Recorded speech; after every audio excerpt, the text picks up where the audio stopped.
Bon alors, qu'est-ce qu'on peut faire avec la gothique? On peut faire ça, ou ça, ou bien encore ça, ou bon, ça encore.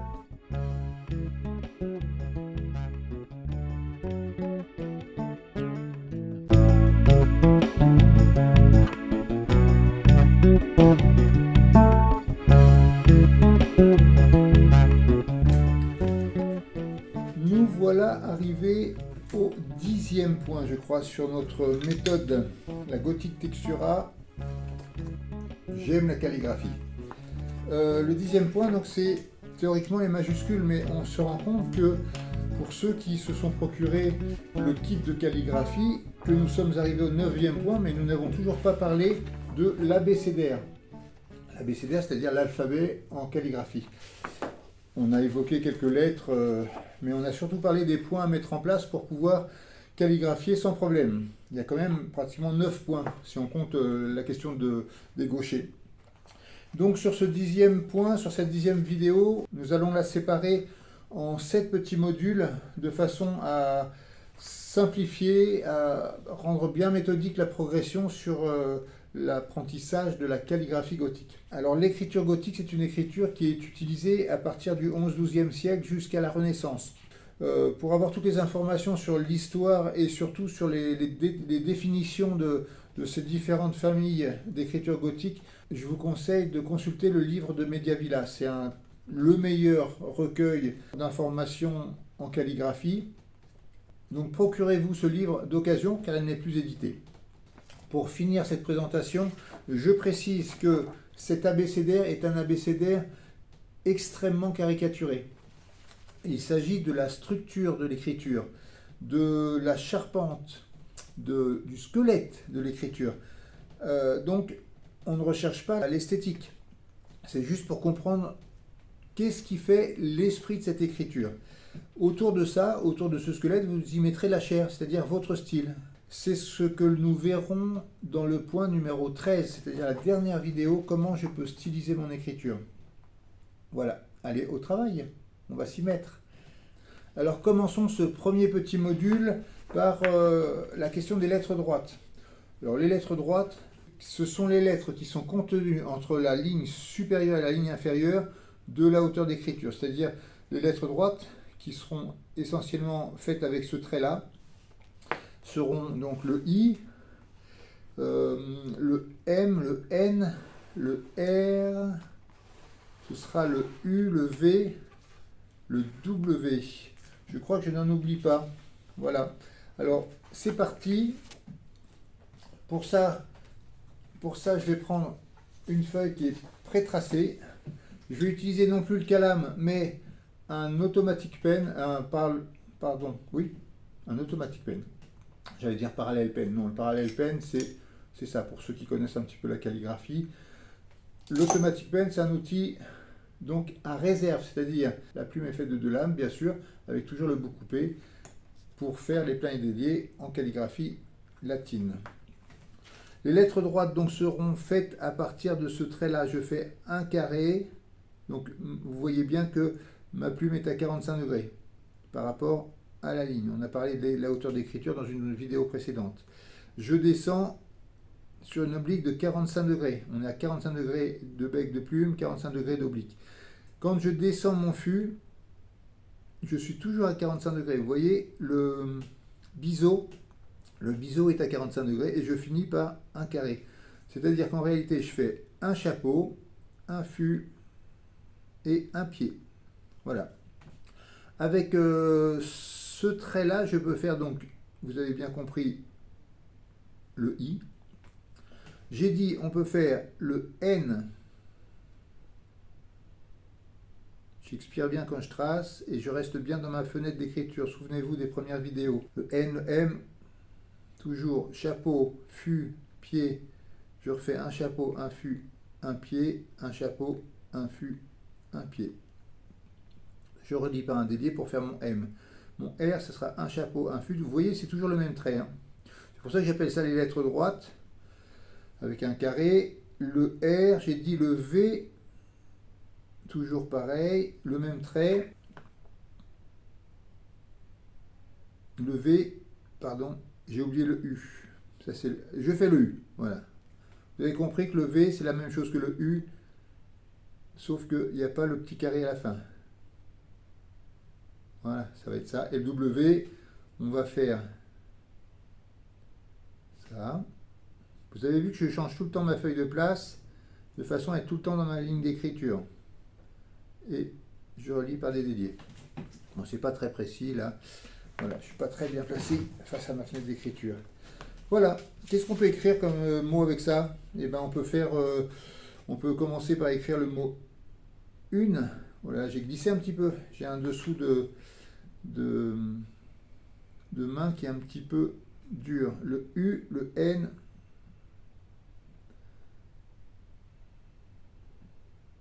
Et le E.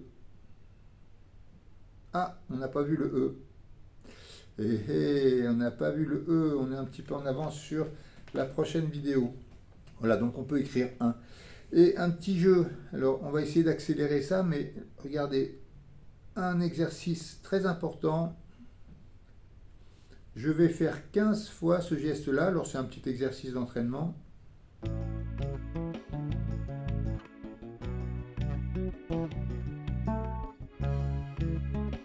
Alors, qu'est-ce que j'ai fait là? J'ai fait un petit entraînement de bâtons, enfin de traits comme des i, que je vais relier ici avec un délié, ici un petit point, ici un délié, un petit point, ça fait mini, ici je fais un M, alors si je l'avais bien tracé, ça ferait un M, là je fais un U, le M, ça fait minimum, voilà. La contreforme est très importante, presque plus importante que le trait. Je peux faire des traits qui sont pas justes. Si j'ai une régularité de contreforme, cette contreforme, c'est la partie blanche qui sépare les jambes de mon M, qui sépare le M du I. Vous voyez, c'est assez régulier, c'est toujours à peu près la largeur du calame. Vous voyez, c'est la largeur de mon bec. À peu près. Il vaut mieux que ce soit un tout petit peu plus que moins. Si c'est moins, ça fait trop serré. Voilà minimum. Que dire? Eh bien, voici pour les lettres droites. Nous allons aborder dans la petite partie suivante les lettres rondes. Mais y a-t-il des lettres rondes en gothique? C'est drôle ça, des lettres rondes en gothique. Alors, je vous ai dit que dans cette petite partie, nous allons travailler les lettres rondes, mais au préalable, on va faire une parenthèse. On va ouvrir une parenthèse sur la question du carré, du losange et du parallélépipède. C'est très dur à dire ça. Voilà, j'ai tracé des axes. Ce ne sont pas des lignes d'écriture, ce ne sont pas les lignes supérieures et inférieures d'écriture, ce sont des axes sur lesquels je vais vous montrer le carré. Le carré, c'est donc un positionnement à 45 degrés, l'angle du bec, descente à 45 degrés. Regardez, ça fait un carré. Là, je vous ai fait l'angle de descente, 45 degrés. Donc, je me mets à 45 degrés. C'est le chapeau que nous avons vu dans la partie précédente. On descend et on fait le pied. Ce sont des carrés. Donc, angle de bec à 45, descente à 45. Si je veux faire un parallélépipède, je garde l'angle à 45, mais je ne descends plus à 45. Je vais aller au lieu de descendre ici, je vais descendre un petit peu plus loin. C'est-à-dire, je vais descendre toujours à 45, mais je vais descendre un petit peu plus loin. Vous avez vu? Donc, ce côté-là est plus court que ce côté-là. C'est pour ça qu'on appelle ça un parallélépipède en géométrie. La troisième forme qu'on peut faire, c'est en fermant l'angle. C'est-à-dire, je ne suis plus à 45 degrés, mais je suis à, on va dire, 30 degrés ou 28 degrés. Peut-être 28 degrés. Et je descends à ce moment-là sur une oblique de 28 degrés aussi. Si j'ai 28 degrés ici, je descends à 28 degrés ici. C'est-à-dire que je vais faire là un losange. Hop. Vous avez vu, je démarre toujours avec le coin gauche sur la ligne et j'amène mon coin droit sur la ligne. Et j'essaye d'avoir la même pente. Ce qui fait qu'on a une figure donc à 4 côtés égaux, mais sans angle droit, ça fait un losange. Ça nous permet de faire une petite frise. Le carré et le losange. Alors, le parallélépipède, pourquoi? Parce que dans la partie qui suit, on va voir les lettres rondes. Comme j'ai fait dans la partie précédente, on a fait un E, vous avez vu. Et justement, ce E, il a ce parallélépipède, en haut et en bas. Voilà, on va en parler dans la partie suivante. Alors, en ce qui concerne la petite frise, c'est ça, je fais un carré et un losange. Un carré et un losange.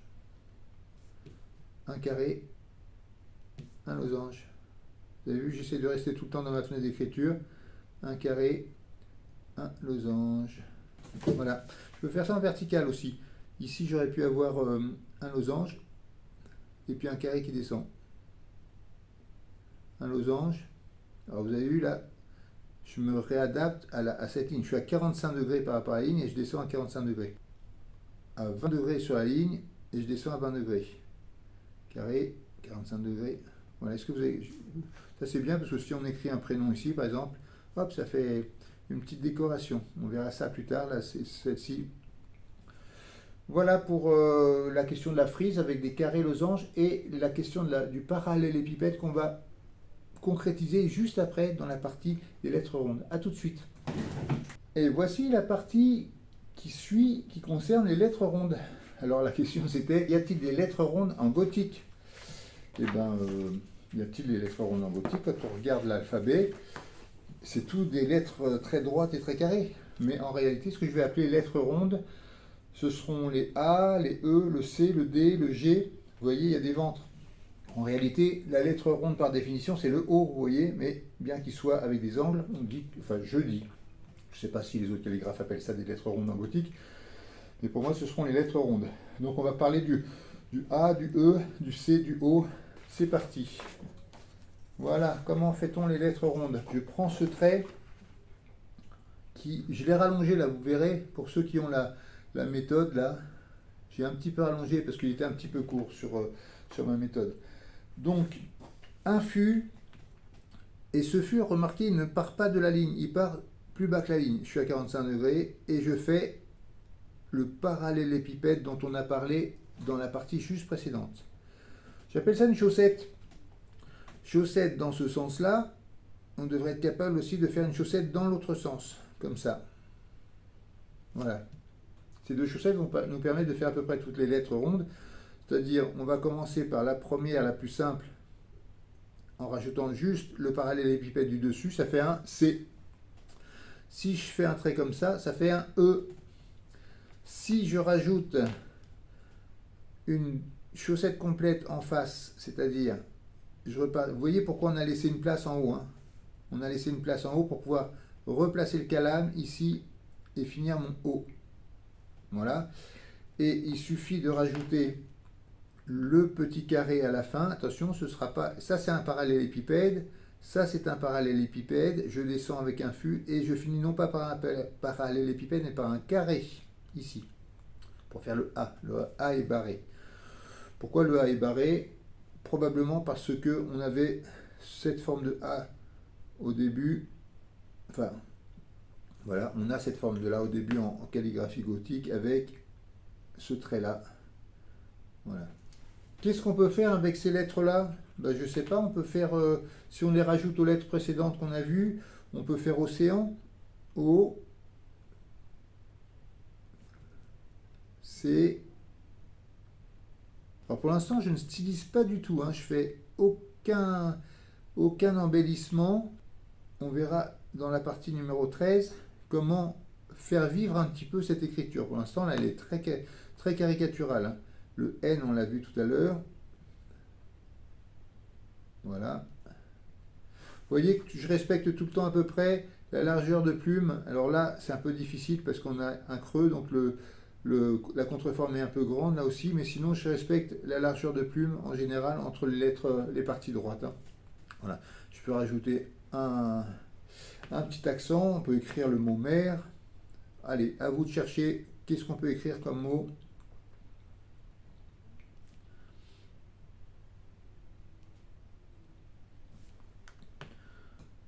Ça c'est facile. Ah, j'ai pas fait un parallélépipède là, vous voyez, j'étais un petit peu court. Et le R carré, fût carré. Chose que je ne vous ai pas dite au début, quand je fais un carré et que je descends, surtout je ne change pas d'angle. Je ne fais pas ça, ça et ça. Beaucoup de gens vont avoir tendance à tourner en descendant. Vous voyez le haut de mon calame qui fait ça. Non, non, le haut de mon calame, il reste tout le temps bien fixe. Hop, hop, et hop. Je reste tout le temps à 45. Voilà pour cette partie. La partie suivante concerne les astes, c'est-à-dire, eh bien, nous verrons juste dans la partie suivante. A tout de suite. C'est parti pour la question des astes. Que sont les astes? Les astes sont les parties qui passent au-dessus de la ligne supérieure d'écriture. La ligne supérieure d'écriture, donc pour le B, le D, le F, on a une aste, le H, le K, le L, le T. Allez, c'est parti pour le travail des astes. Je vais séparer les astes en deux types. Les pieds longs et les pieds courts. Les pieds longs et les pieds courts. Le pied long, on aura le L, le B et le D. Alors, la haste, elle fait à peu près un bec et demi au-dessus de la ligne. Alors, je me positionne à peu près ici. Un bec et demi au-dessus de la ligne, je descends et je fais un parallélépipède, ce que j'appelle les astes à pied long.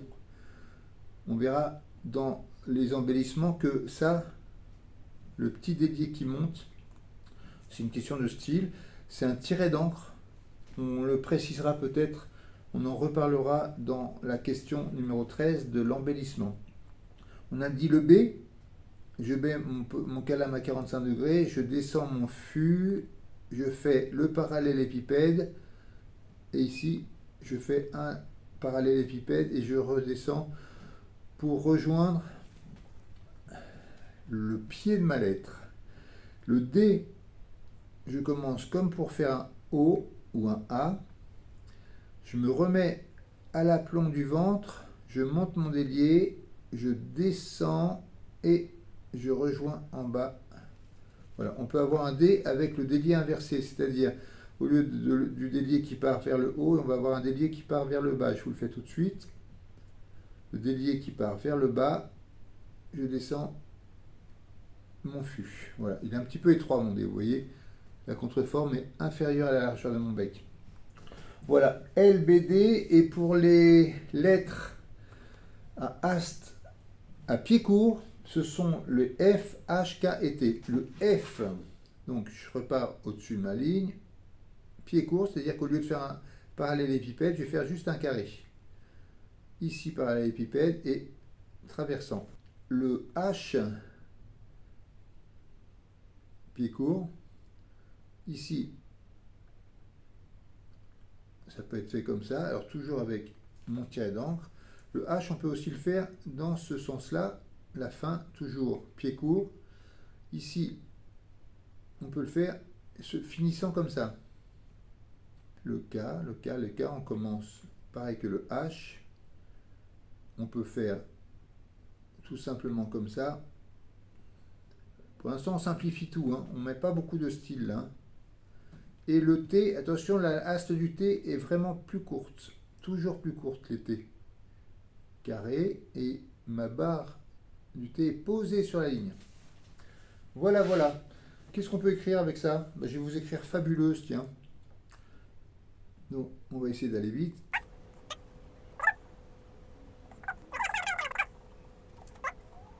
Je fais un parallélépipède sur ce U-là. Vous avez vu un peu la différence. Carré et tiré d'encre ou parallélépipède. Le S, ah, on va voir le S après. Ce sera une des trois lettres qui vont nous manquer parce qu'elle fait ni partie des lettres rondes, ni partie des lettres droites. Voilà, fabuleuse. À tout à l'heure pour les ampes, c'est-à-dire, on va voir. À tout de suite. Nous voici à l'avant-dernière partie qui concerne les ampes. Ce sont les parties qui descendent sous la ligne inférieure d'écriture. Le J, le Q, le P, le Y, et on aura aussi le Z. Alors on a deux sortes de ampes, les ampes simples je dirais, et les ampes à boucle. Les ampes à boucle ça va être le G et le Y. Alors les ampes simples, on a le J, le P et le Q. Le J, je vais commencer par un carré, sans changer d'angle de calame, je descends, et en dessous, je pars en délié. Le P carré, fût qui descend à peu près un bec et demi en dessous. Et je fais parallélépipède et puis parallélépipède. Le Q, excusez-moi, ça commence pas comme ça, le Q, ça commence comme un O et un fût qui descend. On peut très bien faire, je vous le refais un peu mieux le Q, ce sera mieux, un peu plus droit déjà, parallélépipède. Et on peut à ces lettres-là, le P et le Q, rajouter une petite, un petit pied. Voilà. Ensuite, on a le G, le Y. Le G, ça va faire comme un A. Vous avez vu, pour l'instant, je suis comme le A. Je finis par une sorte de virgule. C'est-à-dire, je pars du plein vers le délié. Et je rajoute à ça, eh bien, un parallélépipède, voilà, qui rejoint le plein. Le G, il a ce quatrième trait ici, toujours. Le Y, on va partir non pas comme un A, mais comme un U, et on va procéder de la même façon. C'est-à-dire qu'à la fin de mon U, je fais cette sorte de virgule, c'est-à-dire un plein qui va vers le délié. Et là, je vous fais, au lieu de faire le parallélépipède tout simple, je vais faire un parallélépipède avec un délié au préalable, parallélépipède et délié pour rejoindre mon Y. Vous voyez, là j'ai stylisé mon trait. Trait tout simple, le même trait stylisé parce que j'ai fait un passage assoupli du délié au plein et du plein au délié. Voilà, que dire de plus? Eh bien, on peut écrire un mot, ping-pong. Ping-pong.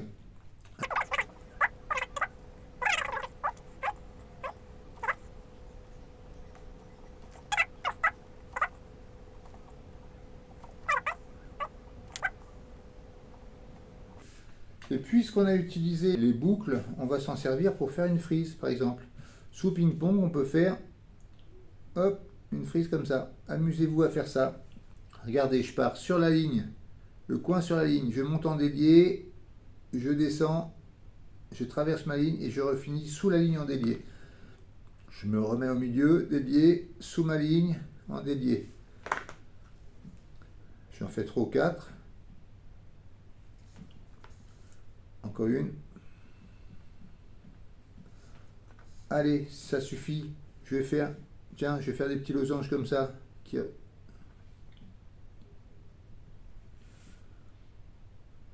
losanges verticaux. Et je vais rejoindre ici pour finir. Et je vais rejoindre ici pour finir. Et puis dans cela, je vais mettre des losanges horizontaux. Je ne suis pas tout à fait sur mon axe, mais ce n'est pas grave. Voilà. Ping-pong avec une petite frise pour la décoration. A tout de suite pour la question des majuscules. Je crois qu'on finit avec ça. Et non, ce ne sont pas les majuscules que nous allons voir maintenant. Ce sont les 3 dernières lettres qui nous manquent. C'est-à-dire le S, on l'a vu, le S, mais je vais le détailler là. Le X et le Z. Le S, on va faire des micro-chaussettes. On a vu tout à l'heure la chaussette, c'est cette forme-là. Et bien une micro-chaussette, ce sera une petite chaussette. Vous voyez, c'est un coude. Mais je reste tout le temps à 45 degrés. Hein. Vous avez vu, tout le temps, je suis, hop, 45 degrés, 45 degrés. Donc je fais un coude à 45 degrés, qui est à peu près aligné sur la moitié de ma ligne. Je vous refais un coude à 45 degrés, aligné sur la moitié de ma ligne. Je me décale, je finis mon calame est là. Je le décale en prolongement et je refais un coude à l'inverse à 45 degrés. Toujours à 45 degrés. J'ai laissé la place pour mon calame ici, j'ai laissé la place pour mon calame en bas pour faire le trait numéro 3 du ductus et le trait numéro 4 du ductus. Voici le S. À savoir qu'il y a un S dans les anciens manuscrits qui se fait comme un F, sauf que au lieu d'avoir une barre traversante, on va juste avoir un ergot ici. Voilà, ça c'est le F que vous verrez dans tous les anciens manuscrits du Moyen-Âge. Lettre suivante, le X. Parallélépipède, fût, et je descends en délié. En face, je fais un parallélépipède et un parallélépipède en dessous. Je fais une barre traversante et j'ai un X en gothique. Le Z, sur l'abécédaire, je vous ai fait un Z plutôt comme ça. En réalité, c'est pas trop... il n'est pas utilisé du tout. Je vais vous faire un Z plus courant. Enfin, il y en a deux formes. Celui-là, comme un 3. Donc avec le ductus, vous avez vu, c'est 1, 2 et 3. Ou le même mais traversant la ligne inférieure, c'est-à-dire je baisse un peu ça et je finis comme un G ou un Y avec une boucle en dessous. Voilà. Les dernières formes de Z. Qu'est-ce qu'on peut écrire avec ça? Le mot 6. Alors je peux l'écrire tout simplement comme ça, ou je peux vous faire pour finir une petite... je vais vous faire pour finir une déco autour du 6. Une décoration autour du 6. C'est parti pour la petite décoration.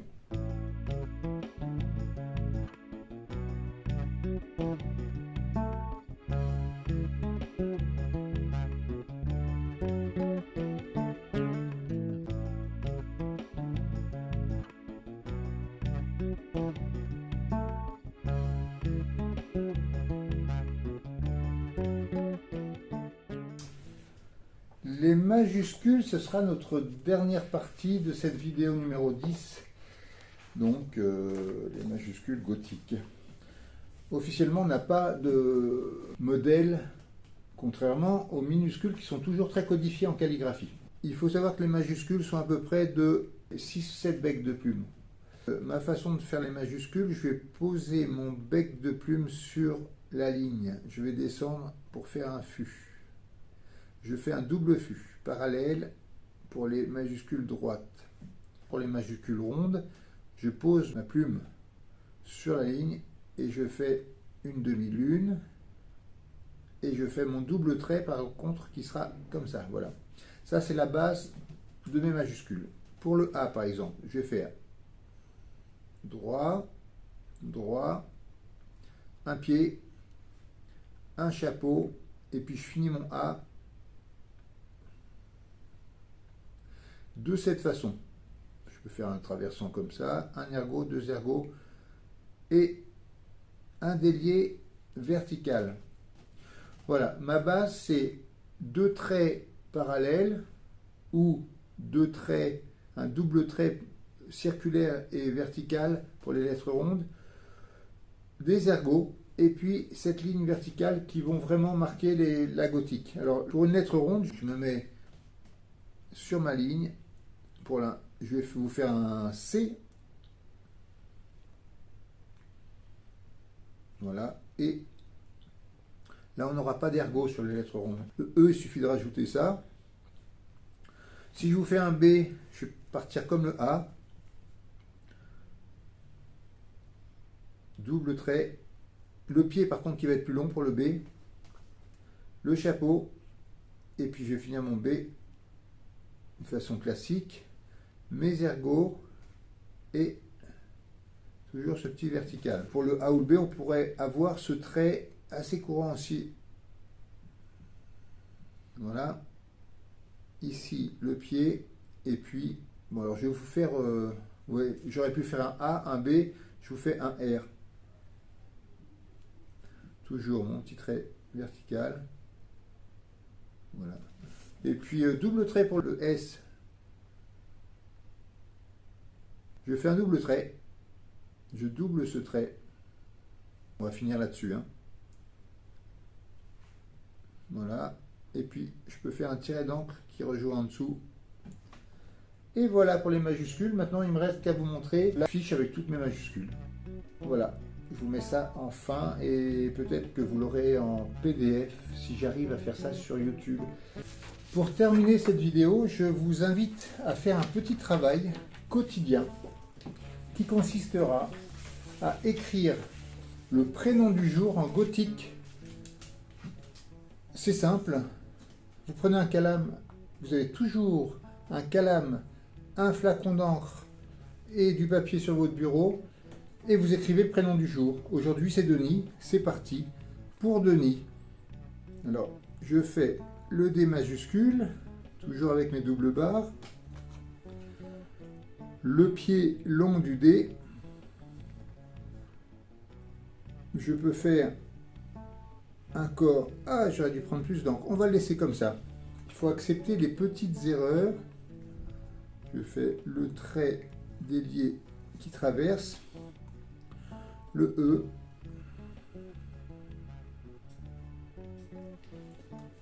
le N.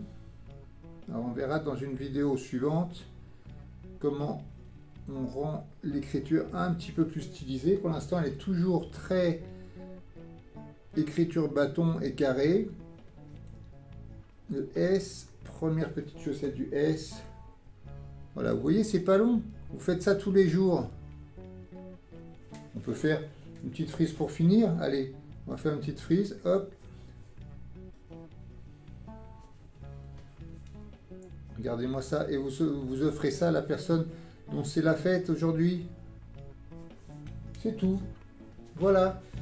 À bientôt pour les 3 prochaines vidéos, probablement avant la fin de l'automne. Au revoir.